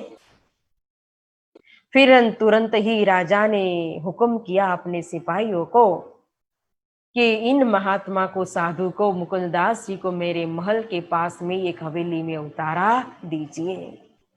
जैसे ही राजा ने उतारा के लिए हुक्म किया कि रामदास ने तुरंत फिर राजा से कहा कि अरे ये तो एक साधु है, कोई राजकुमार थोड़ी कि आपकी हवेली के पास उतारा मिले इनको। देखो, एक साधु ही दूसरे साधु की अच्छी तरह से सेवा कर सकते हैं, तो आप मुझे हुक्म कीजिए, मुझे इन साधु की सेवा करने की आस है, मैं अपने घर ले जाकर के अच्छी तरह से इन साधु की सेवा करूंगा। अब राजा हाँ बोले उसके पहले ही मुकुंददास ने तुरंत कह दिया, क्योंकि अगर मुकुंददास यहाँ चुप रहे तो जो काम हुआ था वो काम भी बिगड़ जाएगा। इसलिए तुरंत मुकुंददास ने तो अपनी पीठी खोल करके दिखा दी कि देखो, आपके पुरोहित ने मेरी अच्छी तरह से पहले भी सेवा की है। जब राजा ने देखे ये निशान मार के, तो राजा बहुत दुखी हो गए पुरोहित के ऊपर कि मेरे घर आए हुए, मेरे राज्य में आए हुए साधु संत की आप इस तरह से सेवा करते हो, धिक्कार है आपको। इस तरह से धक्का मार करके रामदास को कहा, जो मेरे यहाँ आवत, ताकि ऐसी सेवा करत, निकसो हमारे देश से, जाओ देश में पिता। आज के उपरांत मेरे राज्य में रहने की जरूरत नहीं है, मेरे पुरोहितों, ब्राह्मण हत्या महापाप है, इसलिए मैं आपको जिंदा छोड़ता हूँ, अन्यथा मेरे घर, मेरे राज्य में आए हुए साधु संतों की इस तरह से सेवा करने वाले को मैं जिंदा नहीं छोड़ता। राजा ने पुरोहित को निकाल दिया अपने राज्य से, और मुकुंददास जी महाराज को सांत्वना दी, और अपनी हवेली के पास, अपने महल के पास एक उतारा भी दे दिया। अब दूसरा दिन हुआ, राज दरबार भर गया और मुकुंददास जी भी आए। तब राजा ने अपने पंडितों के आगे, जो मुकुंददास महाराज जी ने जो प्रश्न दिए थे ना भागवत के और वेदांत के, वो प्रश्न अपने पंडितों के आगे रख दिया कि लो, इनका जवाब देकर के इन साधु को शांत कीजिए, सुखी कीजिए। अब साधु जो है वो एक भी प्रश्न का जवाब नहीं दे पा रहे थे, तो उल्टा निंदा करने लगे मुकुंददास जी। तब भावसी को और क्रोध आ गया, राजा को और क्रोध आ गया। कहा मुकुंददास ने, पंडित पूछे जो प्रश्न, मैं ताको उत्तर देऊ, इनका मनाऊ मन। तो राजा को गुस्सा आ गया कि एक और मेरा वो पुरोहित जिनको मैंने महंत बनाया था, पुरोहित बनाया था, वो रामदास मेरे वहां आए हुए साधु संतों की लाठी से सेवा करता है। दूसरे ये पंडित जिनको मैंने वेतन दे करके रखा है, अपने परिवार से भी विशेष इनकी मैं सेवा कर रहा हूँ, देखभाल कर रहा हूँ, रोज उनको पैसा मिल रहा है कि धर्म में काम आएंगे, धर्म की रक्षा करेंगे, शास्त्रार्थ करेंगे। तो आज जब समय आया तो जवाब देने के बदले में, सत्संग करने के बदले में निंदा कर रहे हो। आप जवाब दो, निंदा मत करो। तब मुकुंदास महाराज ने कहा कि देखो, आपके पंडित जो भी प्रश्न करेंगे ना, मैं उन प्रश्न का जवाब देने के लिए तैयार हूं, परंतु मैं जो प्रश्न करूंगा उन प्रश्नों का जवाब आपके पंडितों को देना होगा। 15 दिन की मुद्दत हम देंगे, और जिन्होंने प्रश्न का जवाब दिया उसकी जीत होगी, और जिसकी हार होगी उनको जूते की माला गले में पहना करके पूरे राज्य में उनको फिराया जाएगा। राजा ने तो कबूल कर दिया, ठीक है, ये चैलेंज हमें मंजूर है राजा ने का, क्योंकि हमने अपने पंडितों को रखा ही इसलिए आज दिन तक वेतन दे करके। तो तुरंत ही सभी पंडितों को हुक्म किया, तो वहीं दरबार में खड़े खड़े पंडितों ने प्रश्न बनाए और सब ने मिल करके 80 प्रश्न बना दिए। और मुकुंदास ने उसी समय वहीं राजा के सामने 80 प्रश्न का जवाब दे दिया संतोष पूर्वक। अब 23 प्रश्न बनाए मुकुंदास महाराज ने और दिया पंडितों के हाथ में, और 15 दिन की मुद्दत दी कि 15 दिन में इसका जवाब देना है। अब सभी पंडित गए अपने घर जाकर के प्रश्न की जवाब की खोज करने लगे। आसपास के गांव में जितने भी विद्वान थे उनके पास जाकर के खोज की, लेकिन एक भी प्रश्न का जवाब खुलता नहीं है। अब जो समय मिला था मुद्दत वो भी पूरी हो चुकी थी। अब पंडित दुखी हो गए, सब ने विचार किया आपस में मिल करके कि देखो, अगर हम कल जाकर के राजा के सामने अपनी हार कबूल करेंगे तो हमारी नौकरी चली जाएगी, हमारा क्या होगा, हमारी जीविका नष्ट हो जाएगी। इसलिए भला होगा कि हम जाकर के उन साधु के चरण पकड़ करके माफी मांग ले, तो हमें माफ भी मिल जाएगी, वेतन भी मिल जाएगा। तो फिर रात को आते हैं मुकुंदास महाराज जी के पास और आकर के दरवाजा खटखटाते हैं।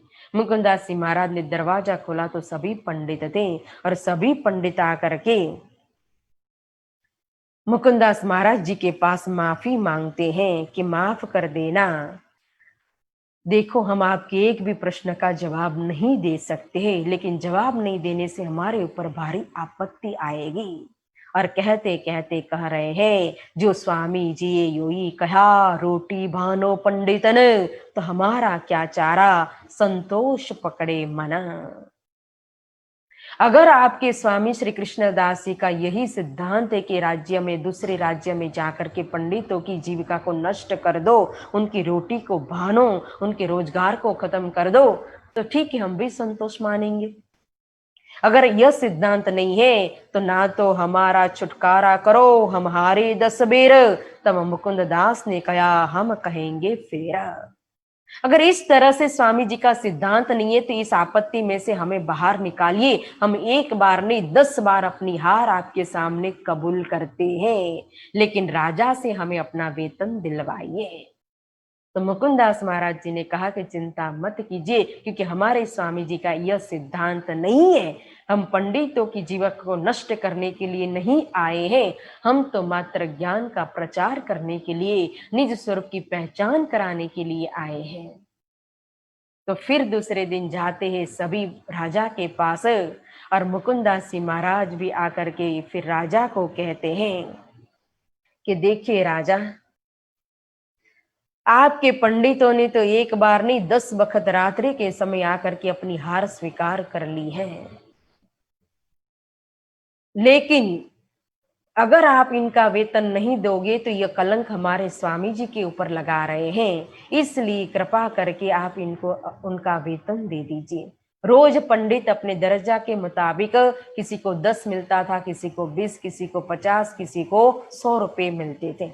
और जब 15 दिन की मुद्दत दी गई तब तो वेतन भी बंद कर दिया था राजा ने कि जब जवाब दोगे तो 15 दिन का वेतन एक साथ मिलेगा, अन्यथा फिर वेतन मिलने वाला नहीं है। इसीलिए पंडितों को चिंता हो रही थी। तो आज मुकुंदास जी महाराज कह रहे हैं कि अगर आपने वेतन नहीं दिया तो स्वामी जी के ऊपर कलंक लगेगा, और इन पंडितों की ताकत नहीं है कि इन प्रश्नों का जवाब दे सके, क्योंकि यह तारतम संबंधी प्रश्न है। बिना तारतम इन प्रश्न का जवाब कहो बेहद के जवाब कोई दे नहीं सकता है। यहाँ तक तो उस भूमिका तक जहाँ की ये प्रश्न है ना, वहां तक इन पंडितों का मन तक नहीं पहुंच पाएगा, तो फिर ये प्रश्न का जवाब कैसे देंगे। फिर मुकुंदास महाराज जी के कहने पर राजा ने सबको माफ कर दिया और आधे का किया हुक्म। फिर सबको आधा आधा वेतन दिया, फिर भी पूरा वेतन तो राजा ने दिया ही नहीं। लेकिन स्वामी जी के ऊपर कलंक न लगे, इसलिए फिर जिसको 100 मिलते थे उसको 50, 50 को 25, और जिसको 20 मिलते था उसको 10, 10 मिलता था उसको 5, सबको दे दिया। अब दूसरे दिन से राजा बैठ गए मुकुंदास जी महाराज जी के पास चर्चा सुनने के लिए। दिन दूसरे तीसरे निके दिए जो कान, तारतम निके सुनिया होए गई पहचान। दूसरे तीसरे दिन मतलब 2-3 दिन तक सुनी चर्चा तारतम संबंधी, और भावसी हाड़ा ने तो पहचान कर ली कि उनके पास रहने वाले अगर ऐसे हैं तो वो स्वरूप कैसे होंगे। तो दिल के अंदर श्री जी साहिब जी के दर्शन की प्यास जागृत हो गई। तो तुरंत मुकुंददास महाराज जी को हुक्म करते हैं, बुलावो श्री जी साहिब जी को, अश्वारी लेवो तुम, लेवो हथीनी बुंदनी से, और घोड़े देते हैं हम। आप जाइए और जिन स्वरूप का संदेश लेकर के आए उन स्वामी श्री कृष्ण दास जी को यहाँ लेकर के आइए, पूरी जमात के साथ, फिर मान पूर्वक लेकर के आना, और जो भी सवारी चाहिए आपको ले जाना। बुंदनीय से हाथी घोड़े युगल स्वरूप जो है, श्री राजी महाराज, श्री ठकुरानी जी, श्री प्राणनाथ, श्री बाईजू राज को तो हाथी के ऊपर सवारी देना, और उनके पीछे ईमान लेकर के जितने भी चलने वाले सुंदर साथ मोमिने, कोई पैदल नहीं होना चाहिए, सबके लिए सवारी ले जाना। और बड़े भाव से प्रेम से एक चिट्ठी भी लिख करके दी, और रास्ते में जो खर्च चाहिए वो सारा खर्च भी मुकुंदास महाराज जी को दिया। और मुकुंदास महाराज जी चिट्ठी, खर्च और सवारी लेकर के अब औरंगाबाद से निकलते हैं और पहुंचते हैं मंदसौर। और मंदसौर में आकर के श्री जी साहिब जी को भावसी हाड़ा का संदेश दिया, चिट्ठी दी। चिट्ठी पढ़ करके श्री जी खुश हो गए। बहुत ही सुंदर शब्द प्रयोग करके चिट्ठी लिखी हुई थी, और श्री जी विचार करते कि ये भावसी औरंगाबाद का राजा हमें क्या आमंत्रित करेगा, ये तो अब हुक्म की कारीगरी है, अब हुक्म हुआ है औरंगाबाद की तरफ जाने का। तो फिर यहाँ से मंदसौर से निकलते हैं। अब मंदसौर से चलने का किया उपाय। तो विक्रम संवत 1737, और अभी 37 ही चल रहा है, क्योंकि जब आए थे तब प्रारंभ हुआ था 37। 8 मास की लीला है, ब्रह्म लीला है मंदसौर के अंदर की। और अब हुक्म हुआ परवर दिगार। तो परवर दिगार मूल स्वरूप श्री राजी महाराज के हुक्म से श्री जी साहिब जी स्वयं जमात को लेकर के मंदसौर से निकले। महामत कहे ये मोमिनो, ये मंदसौर की बितक, अब यहाँ से आगे चले सो कहो हुक्म हक्का। महामती जी कहते हैं, प्यारे सुंदर साथ जी, ये तो मंदसौर के अंदर की वितक थी, अब आगे की मजल की वितक, जैसी आज्ञा धनी की शोभाता बुजरक। जैसी धनी की आज्ञा होगी उसी हिसाब से आगे की वितक का वर्णन करता हूँ। धनी को चिंता हुई कि मेरी जमात चलते चलते थक गई थी, अब तो सवारी का भी प्रबंध कर दिया। अब तो सवारी के साथ श्री जी साहिब जी को सवारी के ऊपर विराजमान है, और मोमिन भी सवारी के ऊपर आगे पीछे मोमिनों का अपनी मस्ती में जुलूस चल रहा है। यहाँ से आए सीतामऊ, तहाँ से नौलाई, तहाँ से आए उज्जैन, 28 मंजिले भाई। तो अब मंदसौर से चलते चलते सीतामऊ आ पहुंचे, और सीतामऊ से कहो तो नौलाई आए, और नौलाई से फिर उज्जैन में पहुंचे। तो उज्जैन के अंदर आ करके कहा न 28 मंजिले भई, तो बीच रास्ते में 28 पड़ाव डालने पड़े। तो 28 मंजिल को पड़ाव को पार करते हुए उज्जैन में पहुंचे। भादो सुदी छठ के दिन श्री जी जमात के साथ आए और धनबाई का घर था, उसी के पास में एक बड़ी जगह में श्री जी ने जमात के साथ उतारा किया। यहाँ एक भगवान जी भाई चौधरी थे, वो श्री जी के ऊपर ईमान लाते हैं दर्शन करके, और फिर उन्होंने अपने घर में पधरावनी भी की और श्री जी को और जमात को आरोग आते हैं। और फिर उनका दूसरा नाम भी था, बड़े प्यार से उनको लोग बाबूजी कहते थे। और इन बाबूजी के एक बेटे थे नानजी भाई। नानजी भाई ने भी श्री जी की अपने घर में मेड़ी में पधरावनी की। फिर भगवान भाई का बेटा था, बुला भाई कहो, कांजी भाई कहो, दामोदर कहो, धन भाई कहो, लालजी कहो, फिर बेटा कांजी भाई कहो और अन्य बेनी भाई कहो। तो सभी श्री प्राणनाथ जी की चर्चा सुनने के लिए आने लगे। जहां भी जाते हैं करना यही काम, चर्चा को चलावे पूरा। तो चर्चा मंडन शुरू हुआ, चर्चा होने लगी और चर्चा सुन करके लोग आने लगे। और जब श्री जी की चर्चा सुन करके तो यह सभी सुंदर साथ ईमान लेकर के आए और धर्म में समर्पित हो गए। फिर यहाँ तो घर घर उत्सव और पधरावनी भी होने लगी। लाल जी उत्सव किया, पधराई श्रीराज, मोहन के घर उत्सव, पूरे मनोरथ काज।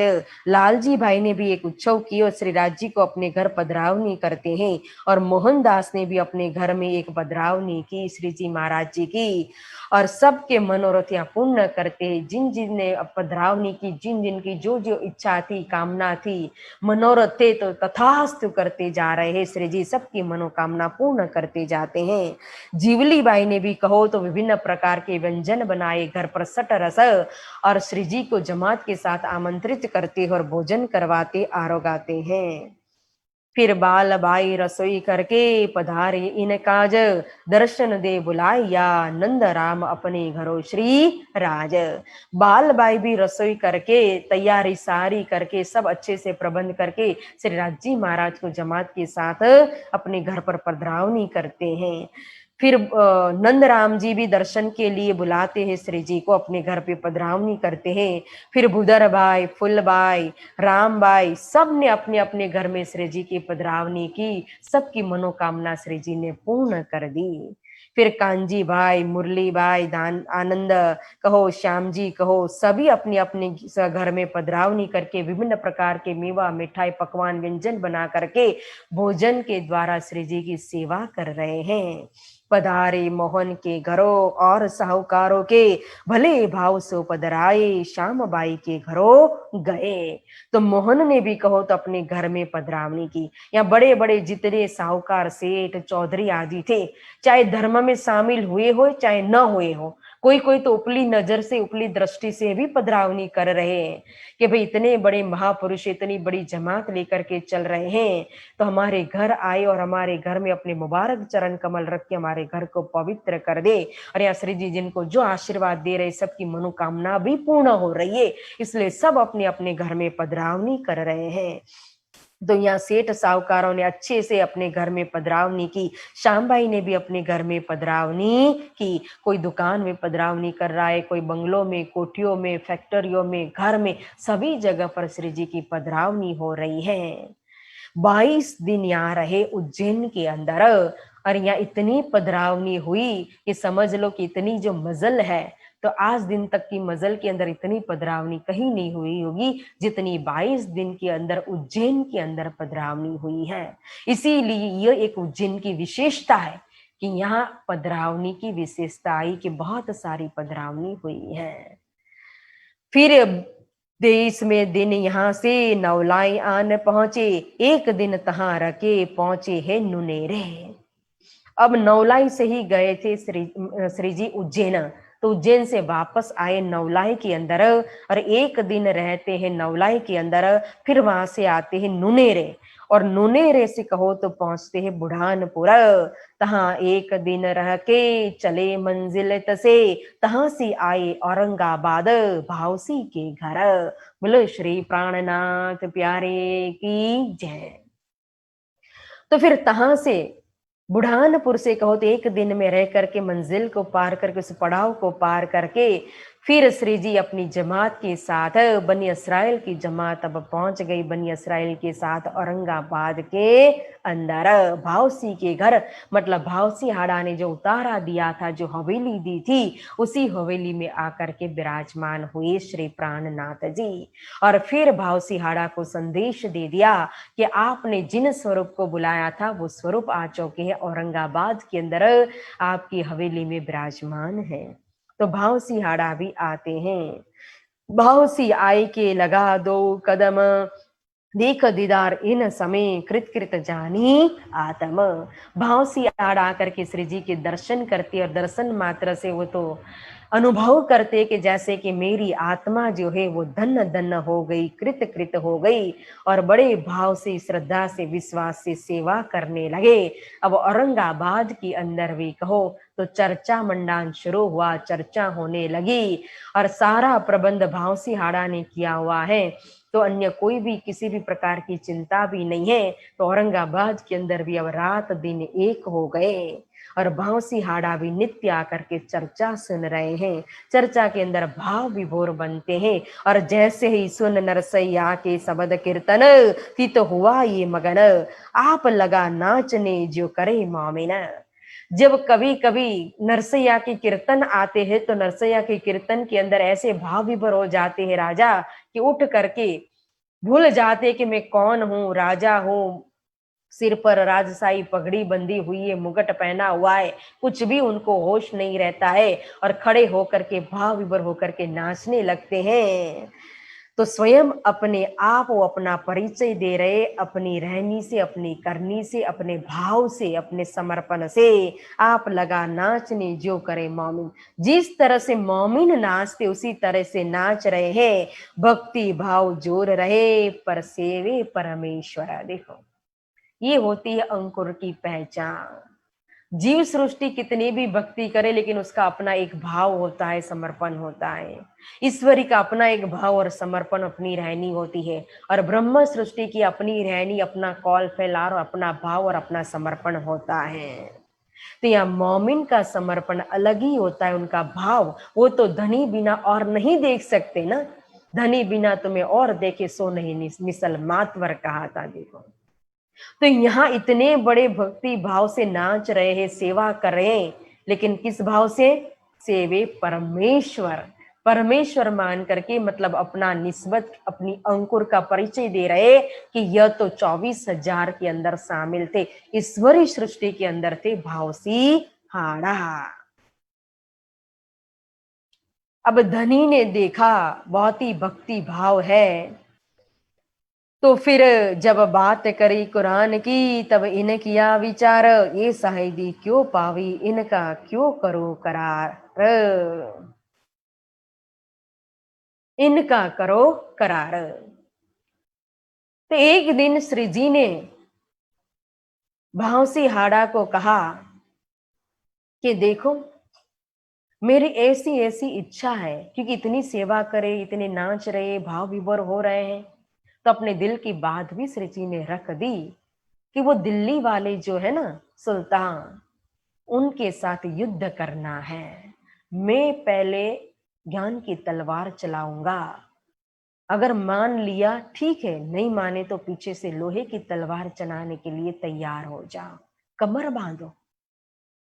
तो इतना भाव था, प्रेम था, लेकिन भावसी हाड़ा कहते हैं कि मैं कैसे विश्वास करूं कि आप राजा को समझा दोगे, उस सुल्तान को, औरंगजेब को, बादशाह को। ऐसा कीजिए कि मेरे दरबार के अंदर, मेरे राज्य के अंदर 4 मुसलमान हैं, काजी है, कुरान हदीसा के जानकार हैं, पहले आप उनको समझाइए, अगर वो कबूल करेंगे आपको आखिर जमाने की इमाम मेहंदी खावंद के रूप में, तो मैं भी कमर बांधूंगा। तो बादशाह का ईमान काजी के ऊपर, मुसलमानों के ऊपर ज्यादा हो गया, श्री जी से भी। तभी कहता है कि अगर उन्होंने कबूल किया तो मैं कमर बांधूंगा। तब श्री जी साहेब जी ने कहा, सौंपो हमको मुसलमान, 3 को हम समझा वही वे ल्यावे ईमान। हे राजा, आज के उपरांत इस विषय में मैं तुम्हारे से कभी बात नहीं करूंगा। कहाँ तुम्हारे वो मुसलमान 4, मुझे सौंप दो। अब जो समझाना होगा मैं उन मुसलमान को समझाऊंगा और वही तुम्हारे मुसलमान तुम्हें समझाएंगे, अच्छी तरह से मेरा परिचय देंगे, पहचान करवाएंगे कि मैं कौन हूं। राजा ने कहा ठीक है। अब राजा तो चला गया, फिर चर्चा में भी फिर कभी आता नहीं है और मुसलमान को सौंप दिया। अब वो 4 मुसलमान रोज आकर के चर्चा सुनने लगे। अब यहाँ औरंगाबाद के अंदर तो लीला हो रही है, जागनी हो रही है, सुंदर साथ आ रही, ईमान ला रहे हैं। इन समय भट्ट भवानी था उदयपुर का मिलाप, सो इत आई मिला थी भवानी प्रसन्न आप। एक भवानी भट्ट थे, मतलब पहले वो देवी के भक्त थे, भवानी के, इसीलिए उनका नाम ही कहो तो भवानी भट्ट था। उनके ऊपर भवानी देवी बहुत ही प्रसन्न थी। तो वो श्री जी के पास बुद्ध गीता और बुद्ध स्तोत्र लेकर के आते हैं। यह बुद्ध स्तोत्र और बुद्ध गीता दक्षिण से लेकर के वो आए थे, जिसके अंदर 28वें कलयुग के अंदर की जो बुद्ध निष्कलंक अवतार है उसके विषय में साक्षी लिखी हुई थी, संवाद था। एक में कहो तो शिव और उमा का संवाद है, दूसरे के अंदर कहो तो ब्रह्मा जी और नारद का संवाद है। तो जब यह लेकर के आए तो इसी के द्वारा चर्चा होती है। फिर इन समय अव्वल खान करनी आया दीदार, था उदयपुर का मिलाप, इन पहचाने परवर दिगार। इस समय उदयपुर से अव्वल खान भी आते हैं, क्योंकि अव्वल खान जो सोटा मारने वाले भाई जो हकुल यकीन में थे, तो वो घर में रह नहीं पाए। इस तरह से उनकी आत्मा जागृत हो चुकी थी कि अब तो वो धनी के बिना रह नहीं सकते थे। तो जब पता चला कि औरंगाबाद के अंदर है श्री जी साहिब जी, तो तुरंत यहाँ आ गए औरंगाबाद के अंदर, आकर के श्री जी से मिलाप होता है। और फिर यहाँ अव्वल खान जान मोहम्मद और मिहिन खान को भी लेकर के आते हैं। जब जान मोहम्मद और मिहिन खान चर्चा सुनते हैं तो वह भी चर्चा सुनकर के श्री जी के प्रति ईमान लाते हैं और धर्म में शामिल हो जाते, जमात के अंदर शामिल होते हैं। अब एक दिन कहारबानों में पठान, चली चर्चा तीन में, सनंदे सुनी जहान मोहम्मदे, क्यों ये पहचान होवे इनसे। अब ये कहारबानों के जो पठान थे, मतलब कि जो पठानों के अंदर भी जो आगेवान जो सिरदार थे, वो चर्चा सुनने के लिए आए। तो उनके लिए सनंदे सुनाई श्री जी ने चर्चा के अंदर। तो जान मोहम्मद भी ये चर्चा सुनते हैं। फिर जान मोहम्मद कोई साधारण नहीं थे, वो तो कुरान हदीसा के जानकार, यहाँ तक कि उस्ताद थे, सबके गुरु थे, सबको तालीम देने वाले थे। तो वो जान मोहम्मद भी ईमान लेकर के आए थे और ये सनंदे सुन रहे हैं। तो सुनते सुनते उनको भी लगता है कि पूरी तरह से मुझे अभी तक क्यों अंदर से आत्म जागृति नहीं हो रही है। फिर भवानी भट्ट 1.5 पहर लो, कथा कह होए फारक, तब श्री राज आरोग के पोड़े सेज बुजरक। अब ये भवानी भट्ट जो थे वो सुबह सुबह आ जाते थे। सुबह चर्चा का समय होता था, कौन सा, 9 बजे का। तो 1.5 पहर तक चर्चा होती थी। 1.5 पर यानी कि समझ लो कि 10:30 बजे तक चर्चा होती थी। तो 10:30 बजे जब चर्चा हो जाती थी तब वो अपने घर जाते थे और श्री जी यहाँ आरोगने के लिए उठते थे और आरोगने के बाद फिर श्री जी थोड़ा सा आराम करते थे। जब दिन पिछला घड़ी रहत है साथ, तब श्री राज उठत है करे साथ सो बात। अब जब 12 बजे पौढ़वनी का समय हुआ, जो अष्टपर की लीला जो आती है उसी तरह से यहाँ लीला चल रही है। तो जब पिछला घड़ी मतलब कि कहा कि जब दिन पिछला घड़ी रहत है सात घड़ी का समय जब बाकी था, तो उस समय श्री जी उठते, मतलब कि 3:22, मतलब समझ लो 3:30 बजे श्री जी उठे और बातचीत करने लगते हैं। चर्चा होए अति बड़ी, हुआ श्रृंगार का बखत, संध्या को आरती होए सब साथ खड़ा देखत। अब यहाँ फिर 4:30 बजे चर्चा होती है, हुआ श्रृंगार का बखत। श्रृंगार का बखत हुआ मतलब चर्चा के अंदर जो मूल स्वरूप का जो श्रृंगार है, उन श्रृंगार का वर्णन करने का समय हुआ। चितवनी का समय होता है। तो मूल स्वरूप ने मूल मिलावा के अंदर इस समय जब हम खेल देखने के लिए बैठे तो कौन सा वागा वस्त्र श्रृंगार धारण किया हुआ है, चितवनी कराते हैं। मूल मिलाव में सबकी सुरता को लेकर के जाते हैं कि 64 थम के चबूतरे के ऊपर सिंहासन पर विराजमान से ठकुरानी जी ने सेंदुरिया रंग की लाल रंग की साड़ी धारण की हुई है। फिर कहो तो नीली लाई का, अंग पर कहो तो चरनिया धारण किया हुआ है और श्याम रंग की कंचुकी धारण की हुई है। फिर श्री राज जी महाराज का श्रृंगार चितवन कराते हैं कि हमारे प्राण प्रियतम प्राण दुल्ला श्री राज जी महाराज ने श्वेत रंग का जामा धारण किया हुआ है, केसरी रंग की जार धारण की हुई है, नीले पीले रंग का पटुका धारण किया हुआ है, आसमानी रंग की पिछोरी धारण की हुई और लाल रंग सेंदूरिया रंग की कहो तो पाग धारण की हुई है। इस तरह से शाम को चितवनी कराते हैं, श्रृंगार का वर्णन करते हैं, चर्चा करते हैं। फिर संध्या समय में कहो तो आरती होती है और आरती के समय भी सभी सुंदर सात मौमिना खड़े होकर के श्री जी के दर्शन करते हैं और आरती का लाभ लेते हैं। फिर भोजन और भोजन के बाद फिर रात को 9 से 12 बजे का समय होता है चर्चा का समय। फिर चर्चा करने बैठ जाते हैं श्री जी। एक तरफ लाल दास, दूजी तरफ भवानी भट्ट, चर्चा कुरान भागवत की होत है लट पट। अब चर्चा के अंदर भी कहो तो एक तरफ लालदास जी महाराज श्रीमद् भागवत पधराया हुआ है तो दूसरी तरफ भवानी भट्ट लेकर के बैठते हैं भागवत को और लालदास जी महाराज पधराते हैं कुरान को। और कुरान और भागवत दोनों की अंदर से कहो तो मिलान करके, लटपट करके मतलब मिलान करना, और मिलान करके सभी रहस्य को खोल करके यहाँ सुंदर साथ को समझा रहे हैं। अव्वल खान ले आया जान मोहम्मद को, चर्चा सुनी मास दोए लो घायल भया तीन सो। अब अव्वल खान लेकर के आए थे जान मोहम्मद को, तो जान मोहम्मद को आए ईमान लेकर के धर्म में शामिल हुए, 2 मास हो चुके थे लेकिन अभी भी अधपक्का थे। अधपक्का थे मतलब कि एक बात जो थी उनके दिल के अंदर वो उनको समझ में नहीं आ रही थी, बाकी ईमान तो श्री जी के प्रति समर्पण तो पूरा था, इसीलिए वो थोड़ा सा दुखी रहते थे। एक दिन वो लालदास जी महाराज और उत्तम दास के पास आए और आकर के उन्होंने अपना ये प्रश्न रखा कि मुझे ये समझाइए। तो लालदास जी ने और उत्तम दास ने भी उनको समझाया, लेकिन फिर भी उनको समझ में नहीं आता है तो और गुस्सा करते कि 2 महीने तक मैंने श्री जी की चर्चा सुनी लेकिन फिर भी मेरी आत्मा क्यों जागृत नहीं होती है। जब तक मुझे यह बात समझ में नहीं आएगी तब तक मैं पानी नहीं पीऊंगा। प्रतिज्ञा करके वो घर चले गए। इस तरह से गुस्सा में निकल गए, प्रतिज्ञा की। तो लालदास जी महाराज को, उत्तम दास को चिंता हुई तो आ गए श्री जी के पास और श्री जी को कहते कि आप जान मोहम्मद को बुलाइए। इस तरह से नाराज होकर के चले गए हैं और उन्होंने ऐसी ऐसी प्रतिज्ञा की है कि वो पानी तक नहीं पिएंगे जब तक समझ में नहीं आएगा। तब श्री जी ने कहा कि डरने की जरूरत नहीं है, चिंता करने की जरूरत नहीं है। 2 महीने उन्होंने मेरे श्रीमुख से चर्चा सुनी हुई है, वो चैन से घर में बैठ नहीं पाएंगे। सुबह ही जब मेरा ख्याल आएगा, दिल में याद आएगी, तुरंत मेरे पास आएंगे।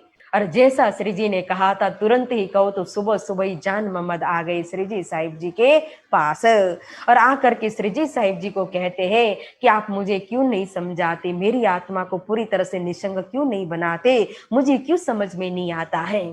श्री जी ने कहा चिंता मत करो, आज दिन तक आपने अपनी तरफ से 2 मास तक कथा श्रवण की है, अब आज के उपरांत मेरी तरफ से 8 दिन की चर्चा सुन लीजिए। वो भी दोनों टाइम सुबह और शाम चर्चा होती है, एक समय की चर्चा सुन लीजिए। अगर 8 दिन में भी आपकी आत्मा पूरी तरह से निशंक नहीं बनी, आपको संतोष नहीं हुआ, तो फिर मेरे पास आना, मैं आपको समझा दूंगा। तो इस तरह से फिर जान मोहम्मद बैठ गए चर्चा सुनने के लिए। आया चर्चा सुनने, सवाल किया एक तो मुर्दी क्यों कर उठेंगे, वक्त रोज कयामत।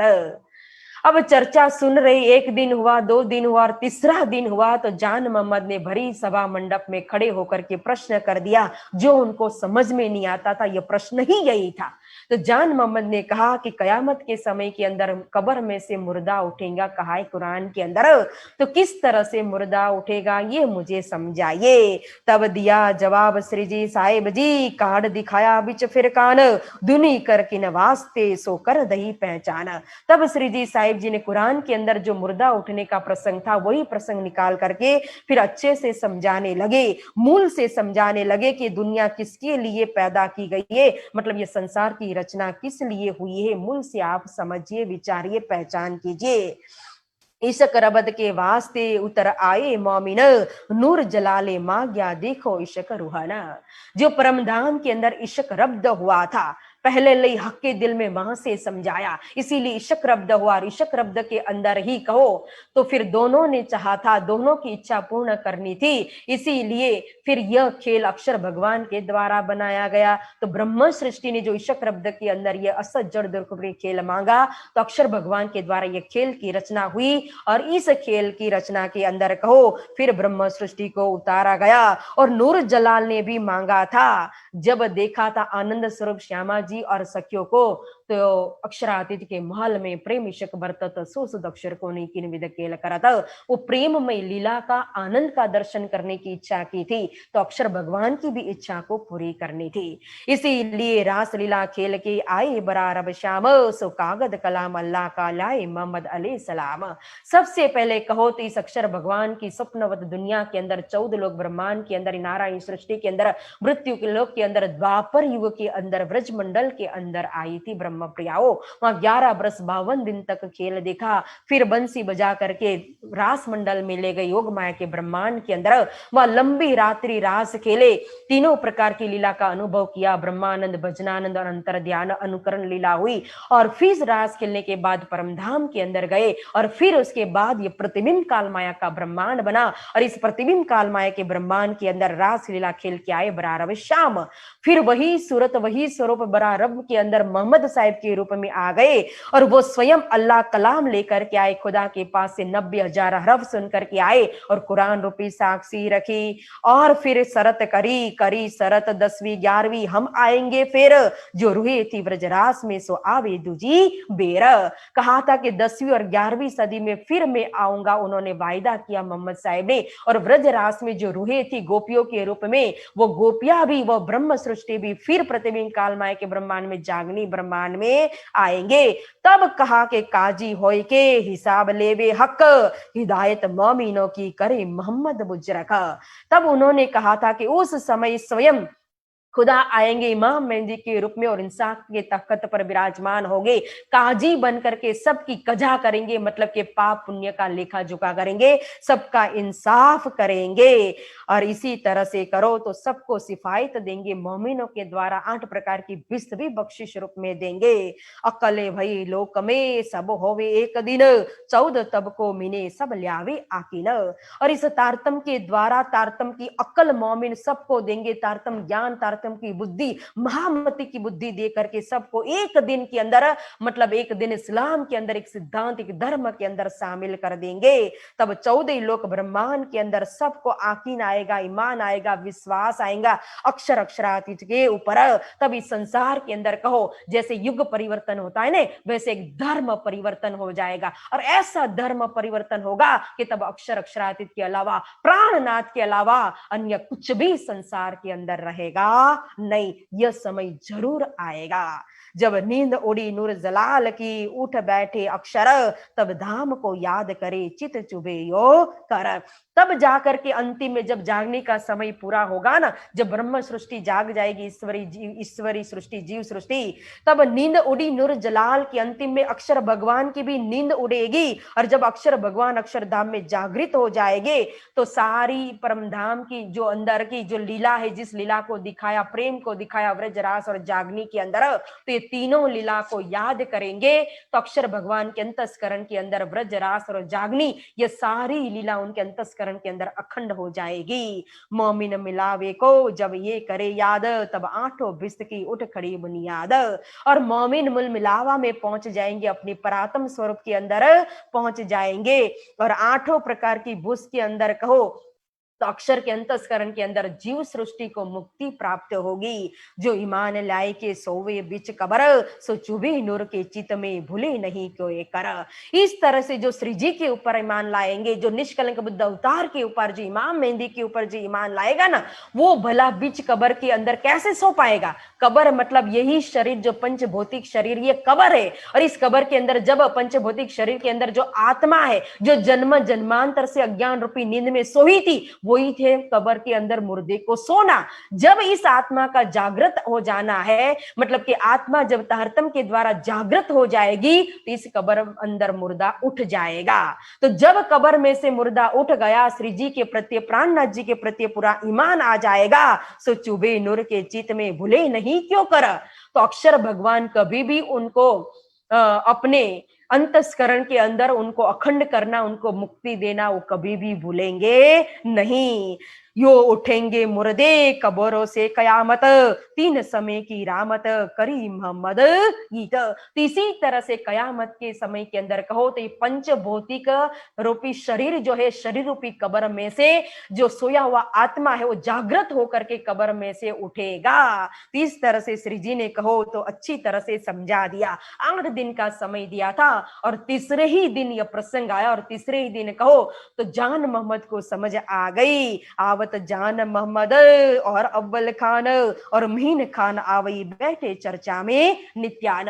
यह खुलस्त होने के बाद अब जान मोहम्मद को और जोश आने लगा। मीन खान भी चर्चा में बैठते, अव्वल खान भी बैठते हैं, लेकिन जान मोहम्मद को तो ऐसा जोश आता है कि स्वयं श्री जी तो को हाथ पकड़ करके उसको बिठाना पड़ता है, उसके सिर पर हाथ रख करके उसके जोश को शांत करना पड़ता है, दिलासा देना पड़ता है कि तू हमारा साथ है, निस्बती अंगना है, भाई अपने आप को संभाल।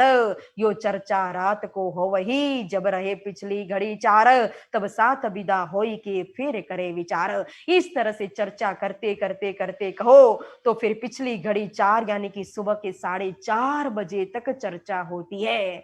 और फिर श्री जी उठते हैं, तब श्री राज आरोग के हिंडोले खाट पोड़त, पीछे साथी इन समय रास की रामते गावत।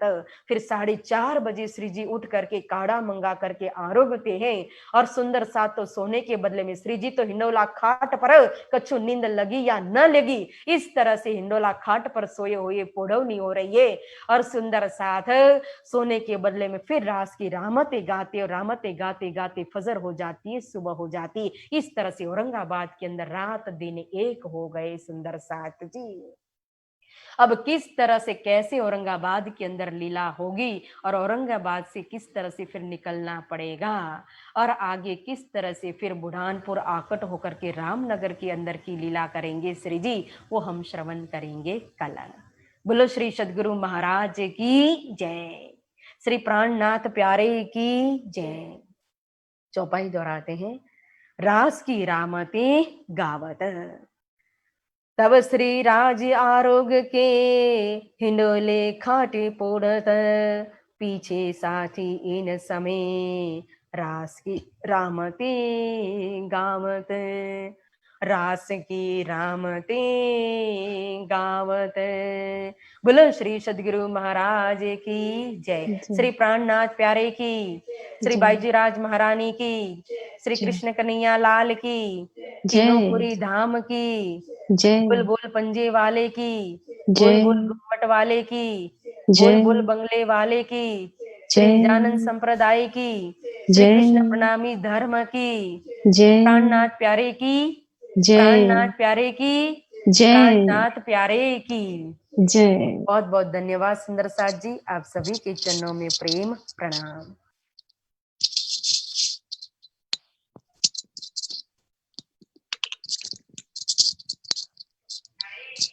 अर्जी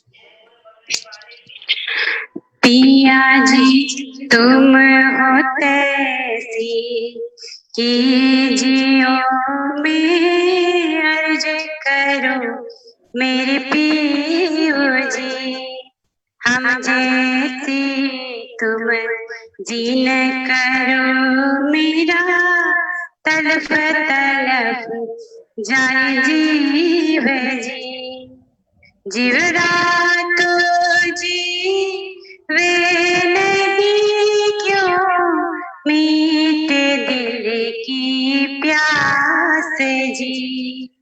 तुम बिना मैं किन सो कहूँ पिया, तुम हो मेरी आस जी। आस बिरानी तो करूँ पिया, जो कोई दूसरा हो ये जी। सभी देवाला जी समर था दिया, रन जाते रोए रोए जी। जन्म अंधे जो हम होती पिया, सो तुम देखत किए जी। जब तुम आप खाओगे तब देखूंगी नैन नजर जी। एती पुकार पिया सुन के अब, दिल करो तुम जी न जी। पल पल खबर जो लीजियो मैं, अर्ज करो दुल्हीन जी। एती अर्ज में तो करूं पिया, बीच पड़ी अंतरा जी। सो अंतर ताने के दुल्हा दीजिए कंठ लगाए जी। कंठ लगाए कंठ सो पिया, कीजिए हास विलास जी। वारणे जाए सी इंद्रावती पिया, राखो चरणों के पास जी।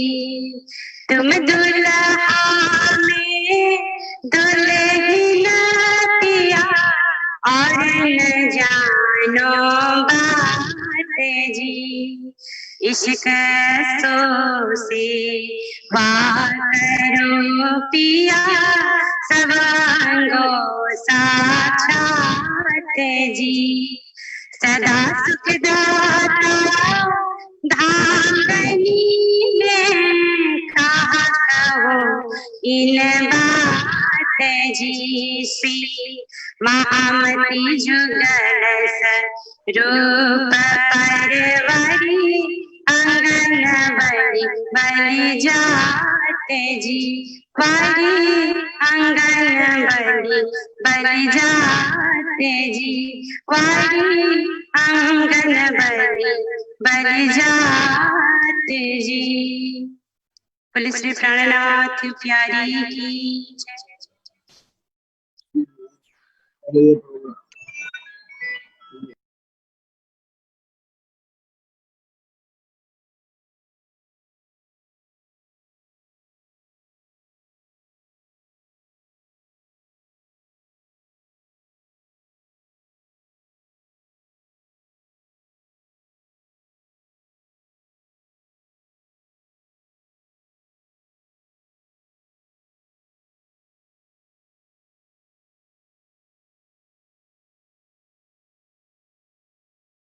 परमात्मा स्वामी श्री प्राणनाथ जी दाल रोटी खा रहे हैं, और वो भी लोग ला रहे हैं उनके घर से, कहते कौन आया है, कितना बढ़िया है।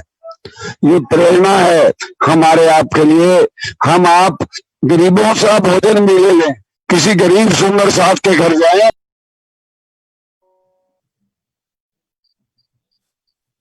आज का आनंद हमने लिया, इसी प्रकार हम लेते रहेंगे। ध्यान दें, परसों सोमवार है, सोमवार रक्षाबंधन भी है, और श्री प्राणनाथ जी का 6 साल से मिलाप होगा। एक नारियल गोला अपने पास लेकर रखिए। एक प्रथा है सुबह शादी, नए सुबह शादी समझिए, जब